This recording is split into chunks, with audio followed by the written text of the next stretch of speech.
How to use pitch adjustment in Audiate. First of all, open your project in Audiate and go to the top menu. Then click on Generate. From the options, select Generate Audio. A new panel will open. Here you will see a slider labeled Pitch. Use this slider to adjust the pitch of your voice. Sliding it to the right will make the voice sound higher, while sliding it to the left will make it deeper. As you move the slider, Audiate automatically previews the change so you can hear how it sounds.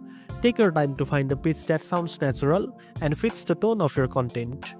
If the adjustment sounds too extreme, try moving the slider in smaller steps until it feels just right. Once you are happy with the pitch setting, click on Generate Audio at the bottom of the panel. Audiate will process the audio and apply your pitch changes. After that, you can listen to the final version and make any additional edits if needed. And that's it. Now you know how to use pitch adjustment in Audiate. If you found this video helpful, don't forget to like, share and subscribe for more tech tips. Thanks for watching and I'll see you in the next one.